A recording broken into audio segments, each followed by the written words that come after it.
सारी पार्टियां अपनी अपनी लिस्ट जारी करेंगी, इसमें हम क्या कह सकते हैं। अखिलेश जी को दोबारा CBI का नोटिस मिलने जा रहा है। और ऐसी है खनन के मामले में जो राज्य मंत्री हैं प्रतिभा शुक्ला, उन्होंने कहा है कि खनन माफिया इतने मतलब मजबूत हो गए हैं कि उन पर कार्रवाई कराना हमारी बस की बात नहीं है। नाम ID नीचे रखो। जो कह रहे हैं, जो प्रकरण हुआ है कि CBI का ये जो नोटिस आया है, तो मेरा मानना है कि इस तरह के नोटिसेस बहुत सारे नेताओं को आ रहे हैं जो भाजपा का कड़ा मुकाबला कर रहे हैं। तो ये उसी श्रृंखला में एक कड़ी है, क्योंकि भाजपा जानती है कि आज देश की हालत क्या है।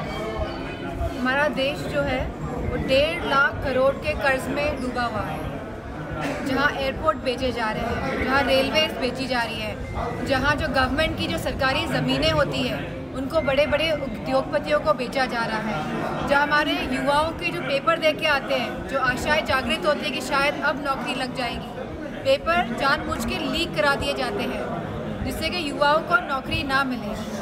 ऐसी योजनाएं लाते हैं अग्निवीर जैसी, जहाँ गांव की अर्थव्यवस्था, क्योंकि गांव के लोग ही फौज में जाते हैं, किसान का बेटा ही फौज में जाता है, हमारी सरहदों की रक्षा करता है, तो ऐसी योजनाएं लाके गांव की अर्थव्यवस्था को ख़राब करने का काम करते हैं। जहाँ महंगाई का सवाल है, जहाँ पेट्रोल का सवाल है, जहाँ बिजली का सवाल है, और जहाँ कहते हैं कि $1 ट्रिलियन इकोनॉमी, जहाँ कहते हैं डिफेंस कॉरिडोर की बात होती है, जहाँ ग्लोबल समिट की बात होती है, लेकिन PM मोदी कह रहे हैं बड़े इंडस्ट्रियलिस्ट आते हैं और कहते हैं 60 लाख करोड़ का निवेश हुआ है उत्तर प्रदेश में।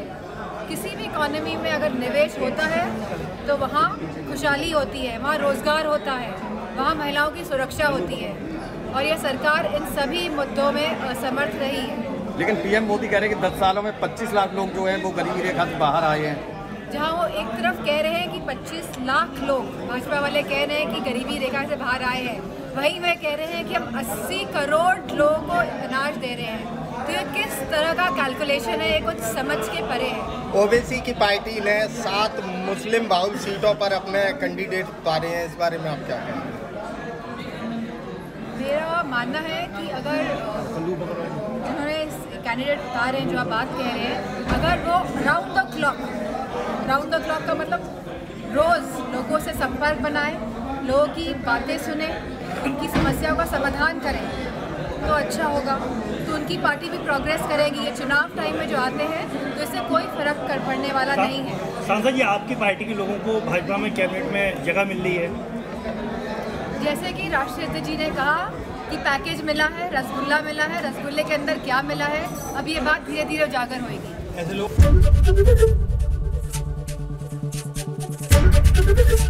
ABP गंगा, खबर आपकी, जुबान आपकी।